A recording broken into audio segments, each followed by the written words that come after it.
నొప్పి మాయం, సర్జరీ దూరం. ఆపరేషన్ లేకుండా మోకాళ్ల నొప్పులకు ఆధునిక చికిత్స. ప్రాణ పెయిన్ క్లినిక్. అందరికీ నమస్కారం. ముందు చాలా సంతోషం ఏంటంటే నేను థ్యాంక్స్ చెప్పాల్సింది ప్రేక్షకులకి. ఇప్పటిదాకా మాట్లాడిన వారు టీం సినిమా చేసింది, ప్రతి ఒక్కరూ పేరు పొందిన వాళ్ళే, ప్రతిభావంతులే. కానీ ఈ సినిమా నాకు నచ్చేది ఒక మెయిన్ రీజన్, శివ చెప్పిన ఐడియా, దాన్ని నమ్మిన తారక్. అంటే రెగ్యులర్ సినిమాలు చేయొచ్చు, ఒక సినిమా ఇన్ని సంవత్సరాల అనుభవంలో చెప్తాను, ఒక సినిమా చేస్తున్నప్పుడు మనకు ఒక చిన్న భయం ఉంటుంది. ఏదో ఒక బార్డర్ని క్రాస్ చేస్తున్నాం, కొత్తది ఏదో ట్రై చేస్తున్నాం, ఇది వర్క్ అవుద్దా లేదా.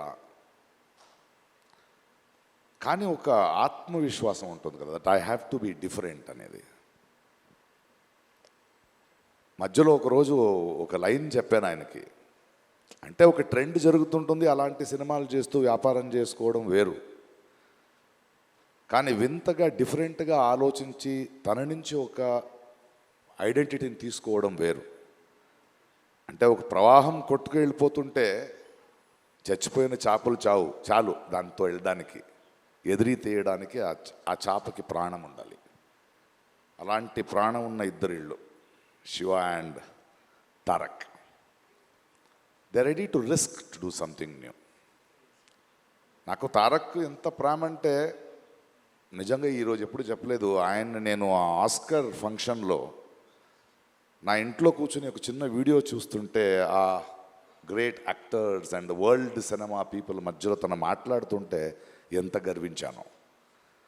ఎందుకంటే చాలా సంవత్సరాల నుంచి చెప్తున్నాను, తెలుగు సినిమాలో నాకు నచ్చిన హీరోల్లో నటులు అని ఎవడైనా ఉంటే అది నా తారక్. అది నాకు తెలుసు. అండ్ ఆ ఎనర్జీని ఇలాంటి ఒక సినిమాని ప్రొడ్యూస్ చేస్తూ శివతో నించొని ఈ కథను డిఫరెంట్గా చేస్తున్నావు నేను ఉంటాను అంటే ప్రతిరోజు ప్రతి సీన్లో ప్రతి ఎలిమెంట్లో ఒక డైరెక్ట్గా అండగా నించున్న ఒక యాక్టర్ ఉన్నాడు కదా, and the producers and the team. అంటే అందరిని తీసుకోవడం, whether it is Anirudh, whether it is our art director or my cameraman or anybody, they are all on the sets. And ప్రతి ఒక్కరికి మనకు కూడా వీళ్ళు ఒక షాట్ చేస్తున్నప్పుడు, ఒక ఇది పెడుతున్నప్పుడు కొత్తగా ఏదో చేస్తున్నాం, చాలా పెద్ద రిస్క్ తీసుకుంటున్నాం, బట్ వెనకాడకుండా ధైర్యంగా వెళ్ళాలి, కొడితే అలా కొట్టాలని.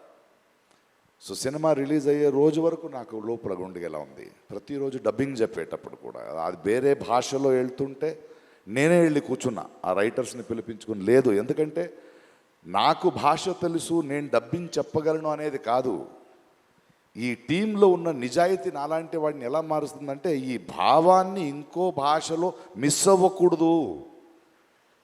తెలుగులో ఇక్కడ ఆలోచించిన ఈ కళ ఇంకో భాషకి వెళ్ళేటప్పుడు ఏదో సింక్ చేసి వెళ్ళకూడదని వర్క్ చేస్తూ వెళ్ళాను. ఎందుకంటే ఆ నిజాయితీని వీళ్ళందరూ చేస్తున్న వర్క్ చూసి వచ్చిన నిజాయితీ అది. ఏదో వచ్చాం వెళ్ళాం కాదు. వాడు శివ ఇక్కడి నుంచి ఆయన విత్ అనిరుద్ధ్ అంటే ఆయన ఇంట్రెస్ట్, ఆయన మన రత్నవేల్ ఒక్కొక్క ఫ్రేమ్ పెడుతున్నప్పుడు కూడా ఆకున్న కసి, ఒక్కొక్క సెట్ వేసేటప్పుడు స్పెషల్ ఎఫెక్ట్స్ ఉండొచ్చు, యాక్షన్ ఉండొచ్చు, the way they were doing their homeworks. ఇది ఊరికే చేసింది కాదు, ఊరికే ఒక సినిమా వచ్చే ముందు 3 hours చూసి బాగుంది బాగాలేదనేది కాదు. బట్ ఐ థింక్ ఈ కథ, ఈ కొత్త ప్రపంచం, ఒక కొత్త థాట్ని, దాని వెనకున్న ఒక ప్రామాణికతని, ఆ హానెస్టీ ఎక్కడో ప్రేక్షకులకు వెళ్ళింది అనుకుంటా. అందుకే రోజు రోజున పెరుగుతోంది, రోజు రోజున ఆదరిస్తున్నారు. And the success of this film is NTR అభిమానులు కానీ, సినిమా చూసే అభిమానులు కానీ, వాళ్ళు తారక్ మీద, శివ మీద, ఇలాంటి టీం మీద నమ్మకాన్ని వీళ్ళు పోగొట్టుకోలేదు. అందువలనే అదొక సంబంధం, ఒక బంధం ఎప్పుడు అలాగే ఉంటుంది. అది it is un unseen, intangible, great relationship.